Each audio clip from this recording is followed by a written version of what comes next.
Olá, estamos de volta então com o segundo bloco da entrevista com o candidato do DEM a vice-prefeito na chapa com Alex Castelar nas próximas eleições do dia 15 de novembro aqui em Teresópolis, onde você vai escolher quem vai levar a gestão da cidade, do município, né? Cidade e os distritos, o nosso município, pelos próximos 4 anos, quem vai comandar as políticas públicas. Então, a gente está nessa série de entrevistas aqui, lembrando mais uma vez que a gente vai ter o horário disponível aqui, a gente abriu o horário todos os dias para todos os candidatos, até todas as chapas que concorrem. Então, a gente começou com Adriana Paganotti, do PSOL, depois Ari Bourlanger, que é o vice-candidato do Vinícius Clausen, o candidato Valdecir do Nascimento, que é o vice do PDT. A ordem alfabética foi alterada aí porque foi alterado o nome do outro candidato que foi substituído, mas a gente manteve a ordem, que foi previamente estipulada. Hoje aqui é o José Mário. E para o próximo dia 30, né, para esta sexta-feira, a convidada é Leide Aparecida Gomes, vice do candidato Luiz Ribeiro. Ela está convidada, tem um horário aqui agendado às 19 horas. Lembrando que se o candidato não comparecer, não há outro horário. A gente tem esse horário estipulado para cada um, o horário ao vivo, é estipulado a gravação. Se o candidato, porventura, não puder comparecer, infelizmente, há a perda do horário, porque essas são as regras estabelecidas e comumente acordadas por todos que vêm aqui, comparecem e participam. E a gente, então, vai dar continuidade aqui ao segundo bloco com o José Mário, do DEM.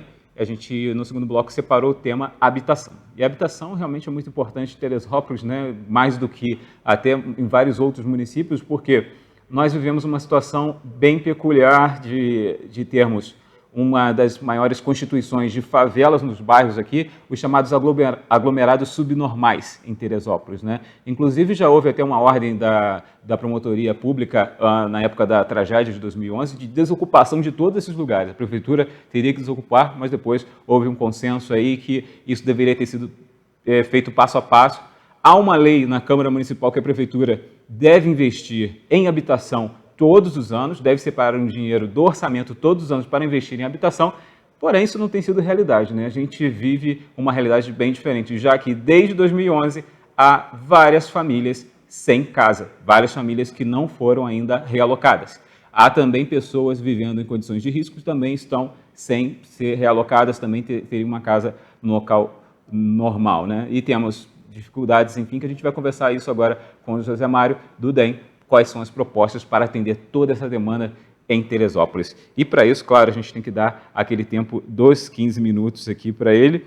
E lembrando, são 15 minutos para a gente explorar esse tema e ao fim desse tempo, no final da entrevista, ele tem mais 3 minutos para tratar de um tema, para tratar de forma geral suas considerações finais.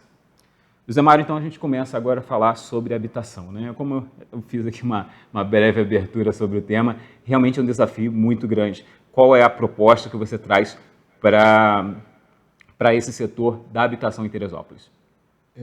A habitação em Teresópolis é interessante, né?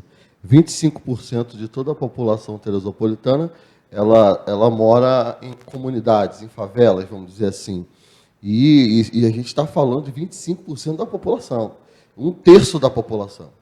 E hoje a nossa proposta está dentro do nosso plano de governo, é através de uma execução de convênio, junto com o Ministério do Desenvolvimento Regional e a Caixa Econômica, montar um projeto para atender, no mínimo, 2.500 famílias de baixa renda que estão morando em lugares de alto risco. Então, isso tudo já está dentro do nosso plano de governo, para a gente poder trabalhar sobre isso, porque a habitação é tudo, né? Onde você mora, é o lugar onde está a tua segurança, é o teu lugar seguro, é chegar na tua casa, e quando você mora num lugar de difícil acesso, muita coisa acontece. A violência prolifera, porque a polícia não consegue ter acesso, as famílias moram uma encostada nas outras, e aí a violência sexual, principalmente, porque casas encostadas nas outras, e a gente vê as comunidades com cada coisa absurdas acontecendo. Essa semana, por exemplo, semana passada, eu estive no Vale da Revolta e vi uma casa com 6 pessoas que não tem banheiro na casa.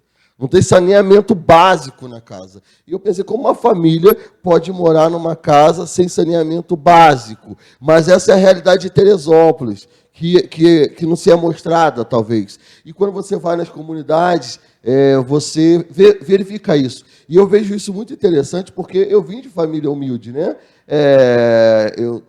Quando foram fazer o levantamento dos bens dos candidatos a prefeitos, o Alex Castelar deu 0. Eu falei assim, Alex, se fosse eu e você, ia dar 2-0, porque tanto eu quanto ele viemos de comunidade, de famílias simples, humildes, sem condição financeira alguma. E também um outro destaque, por falar de moradia, é que outro fato interessante, que também nós somos os únicos candidatos negros que está o vice e o candidato a prefeito negro. E talvez os únicos pobres, uma série de outros fatores. E ser a voz do povo, e eu gosto de frisar isso daí, é muito interessante você falar de coisas que você viveu. Eu, por exemplo, morei no Jardim Salaco a partir dos meus 8 anos de idade. Minha mãe faleceu aos 17 anos nos meus braços. E quando minha mãe faleceu, eu lá no Salaquinho, sem recurso nenhum, por ser um bairro muito distante, não tinha ônibus na época, o vizinho mais próximo, tipo 700 metros da minha casa, e eu sofri na pele um lugar sem recursos. E aí, até que conseguisse uma carona, até que conseguisse um recurso, minha mãe faleceu.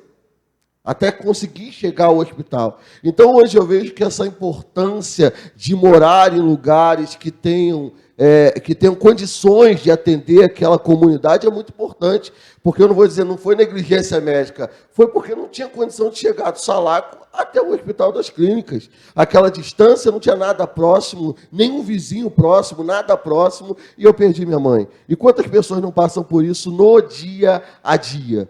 Então, dentro disso, nós temos esse projeto, que é o projeto Favela Bairro, que muita gente, claro que não vai ter o nome Favela Bairro, a gente está usando esse nome para que as pessoas entendam como funciona, porque o projeto Favela Bairro é levar dignidade para dentro das favelas.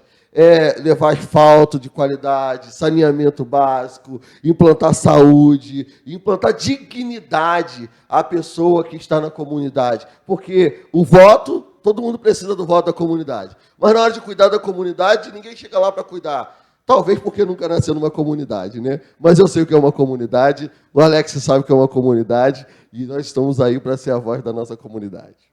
A gente sabe também que o bairro São Pedro é onde concentra a maior habitação de Teresópolis, né? Uma grande quantidade de pessoas vivendo em condições que muitas vezes passam longe das ideais, né? E habitação é isso que a gente falou, né? A gente até conversando aqui antes, está falando, a gente vai falar sobre um tema, habitação, mas reflete em vários outros. Só nessa explanação dele aqui falamos de saúde, segurança, transporte, saneamento básico, entra tudo isso, né? Então, a habitação é um trabalho amplo que vocês precisam fazer para poder ter um esforço mútuo de várias secretarias, né? Sim, a gente pretende fazer um trabalho em parceria com diversas secretarias, com o governo em si. Isso facilita. Por que eu penso que nós estamos muito preparados para isso? Pelo tempo que o Alex tem de experiência política e o tempo de conhecimento dentro da área, o tempo e pelas coisas que ele vem fazendo até fora de Teresópolis, porque hoje atua como secretário de Desenvolvimento e Tecnologia em Nova Iguaçu, atuava, agora veio para Teresópolis, mas ele sempre morou em Teresópolis.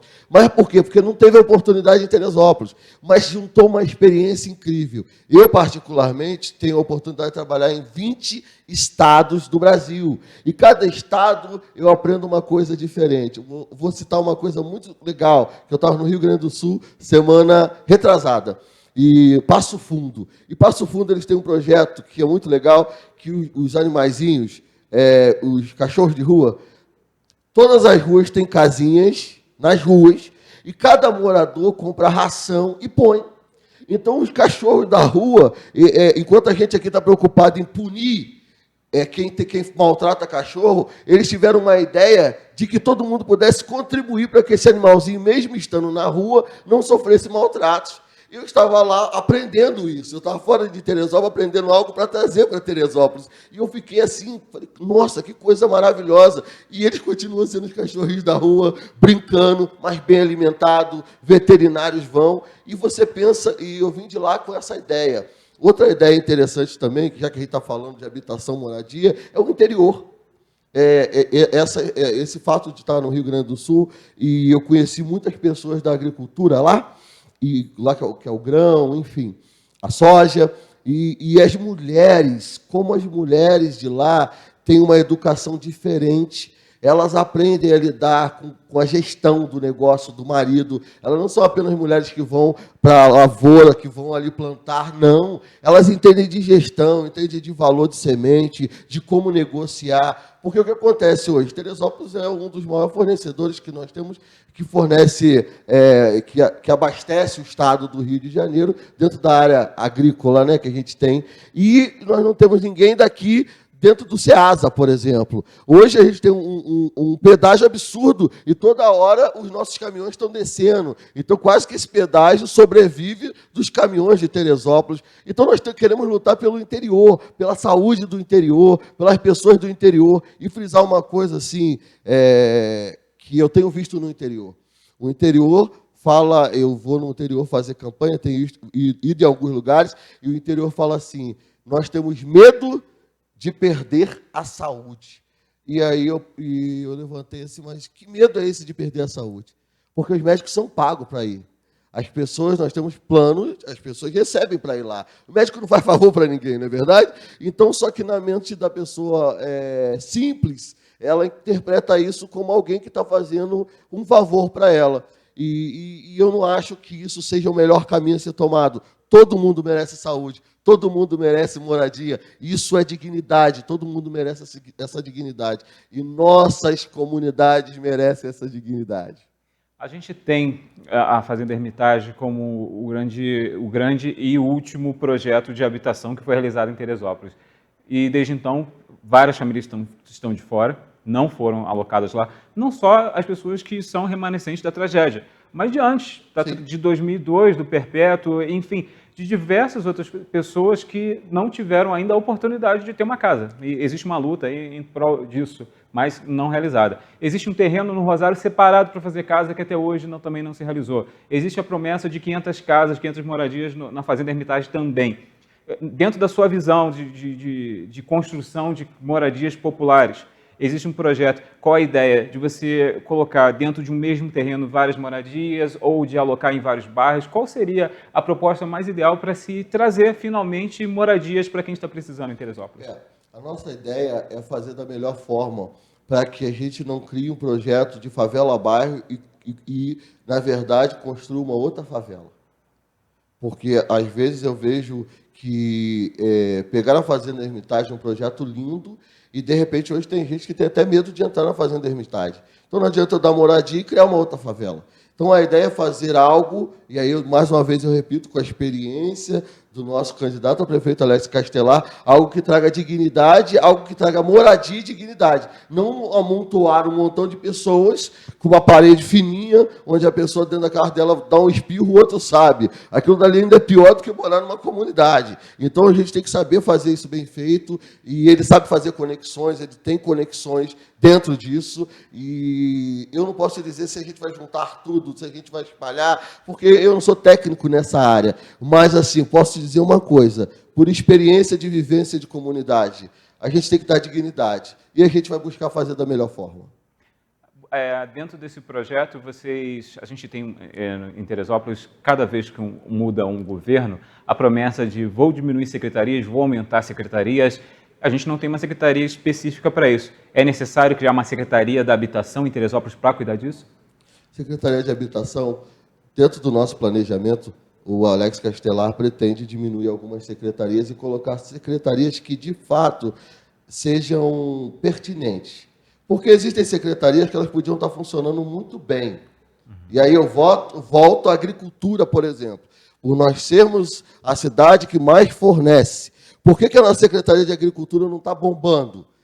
Se nós temos esse produto aqui, por que as nossas negociações não são tão maravilhosas? Então, nós precisamos de secretaria. Se for pertinente colocar, vai ter essa secretaria. Se não for pertinente colocar, nós vamos pegar secretários que tenham condições de lidar com esse assunto e vamos agregar esse assunto à secretaria competente, porque criar secretarias não é a solução. Porque nós temos vários secretários, e já tivemos vários, que não atuam nada. Eles só estão numa secretaria, têm um nome, recebem um salário e não fazem nada. É mais uma secretaria porque prometeu-se, num período de governo, criar. Então, essa ideia de promessa tirar, colocar, isso é igual quando a gente casa. eu prometo que eu vou te amar a vida toda. Casa para ver. Aí lá dentro você vai ver, né? Aí você casou, realmente, eu quero te amar, mas o negócio não é tão fácil, né? Então, quem está lá dentro sabe como é difícil, ou é fácil estando lá dentro. Mas, assim, a promessa é de luta. De luta, eu prometer luta. Porque é o que eu sei fazer, lutar pela nossa comunidade. E como é que você pretende, qual a ideia de aproximação com essas comunidades? A gente vê aqui, no nosso trabalho do jornalismo aqui, a gente vai a muitas comunidades, agora com essa dificuldade da pandemia nem tanto, mas a gente, Vale da Revolta, por exemplo, Jardim Meudon, bairro São Pedro, Salaco, são comunidades, Quinta Lebrão, são comunidades que vêm sofrendo muito com essa questão da habitação. Chove um pouquinho, todo mundo já fica desesperado. Os líderes comunitários, eles normalmente passam para a gente essa dificuldade, esse desespero, né, de estar morando num lugar que a qualquer momento pode desabar as casas. Vocês pretendem ter uma aproximação também com esses líderes comunitários, dar voz a esses líderes, ou vocês vão estar presentes de qualquer forma? Como é que vai ser? O nosso plano é um dos planos mais lindos que eu conheço. Nós vamos despachar, nós vamos ter gabinetes nos bairros de maiores dificuldades. Então, por exemplo, se a gente tem lá um lugar para despachar, que o prefeito vai despachar hoje dentro da Quinta Lebrão, ele vai estar dentro da Quinta Lebrão. E aí ele vai fazer o rico ir na Quinta Lebrão. As pessoas vão ter que estar lá. A comunidade vai ter acesso a gente. Você pergunta como que eu me aproximo da sociedade. Sou pastor, cara. Então, eu sou pastor. O pastor frequenta todos esses lugares. Eu estou fazendo velório, visitando o hospital. Você acha que é o pessoal do centro da cidade que me liga? É das comunidades. É do Vale da Revolta, é da Quinta Lebrão, é da Fonte Santa. É nessas comunidades que eu entro todo dia. Porque essas comunidades, elas buscam esperança na fé. Porque elas não conseguem achar a esperança na política. E elas buscam na fé. E a gente está em contato. Eu falo porque eu tenho contato. Eu entro e saio em qualquer comunidade, porque as pessoas sabem, em algum lugar, pastor Mário, você está aí, essa questão toda. Então, o acesso a eles nós já temos. Eu, particularmente, já tenho aos líderes comunitários, aos moradores da comunidade, e entro com muita facilidade, saio, porque eles me respeitam, inclusive, assim, frisar que algumas comunidades com muita violência, muita droga, quando a gente entra, eles pedem oração, porque os jovens estão ali não por opção, parece que é uma opção, mas eles querem ter alguma renda e não tem de onde tirar, e eles optam por esse caminho mais difícil. Mas nós temos contato com eles, sim. Perfeito. Então, a gente chegando aqui a praticamente os 15 minutos, vamos encerrando aqui essa parte da entrevista, agradecendo muito ao José Mário realmente pela sua explanação, né? Normalmente eu pergunto a todos os candidatos, né, desde o começo das entrevistas dessa série, eu pergunto qual é o papel do vice-prefeito, mas ficou bem claro o seu papel, do que você quer fazer, de como você quer participar ativamente no governo do Alex Castelar, ele vencendo no dia 15 de novembro, né? Então, a gente encerra então aqui esse bloco das entrevistas, dessa entrevista com o José Mário, e como regra, né, da nossa série de entrevistas, ele tem agora 3 minutos, vou dar 3 minutos para ele conversar com você aí de casa, explicar alguma coisa, algum assunto de interesse, fazer suas considerações finais. Enfim, ele tem 3 minutos para falar direto com você aí de casa. Fica à vontade. Ok, então agora falando direto para os nossos ouvintes, você que está na sua casa, a nossa proposta, quando o Alex me convidou, ele falou assim: Mário, nós precisamos dar voz à cidade, dar voz àqueles que não têm voz. E em falar da voz a quem não tem voz, eu quero trazer um depoimento pessoal meu. Aos 14 anos, uma professora disse, eu fiz um trabalho de português, e aquela professora me deu uma nota vermelha. E aí eu perguntei o porquê, e ela, na frente da turma, ela disse assim: estou te dando essa nota vermelha, porque para você nunca mais pedir a um adulto para fazer um trabalho seu de casa. Ela subestimou a minha capacidade, por ser um morador de comunidade, por ser negro, por ser pobre, de fazer um trabalho de português com a qualidade que eu fiz. E isso me impediu de estudar, porque isso gerou um bloqueio na minha mente, e depois eu tive que tratar em terapia, ter psicólogo cuidando de mim, mas eu escrevi um livro. E o livro é Só os Campeões Sonham. E esse livro eu escrevi, tipo assim, para dizer assim: eu preciso ter voz. A minha voz precisa ser falada. E nesse livro eu conto como a minha voz foi calada. a voz da educação que a minha mãe me deu, de ter visto meu pai ter sido assassinado aos 8 anos de idade, da minha mãe ter morrido nos meus braços, e hoje eu sou teresopolitano com muita honra, e ano passado eu estava no Rio de Janeiro fazendo um evento internacional para o Ronaldinho Gaúcho, um evento que estava sendo transmitido para 54 países, em 4 idiomas, um teresopolitano, alguém que não tinha voz. Assim como o Alex não tinha voz, e quando vocês levantam o planejamento que ele já fez pelos estados que ele trabalhou, inclusive capta verbas para Teresópolis, mesmo não estando trabalhando em Teresópolis. Então, assim, minha palavra é, nós queremos ouvir a sua voz. Então, entre no nosso e-mail, siga a gente no Instagram, siga a gente no Facebook, fale mesmo, coloque a sua voz, grave um vídeo dizendo que você quer ter voz, expresse o teu sentimento, porque nós somos e queremos representar a voz da população de Teresópolis. E essa é minha gratidão por estar aqui, esse convite maravilhoso. E, mais uma vez, eu acredito que nós podemos ter voz.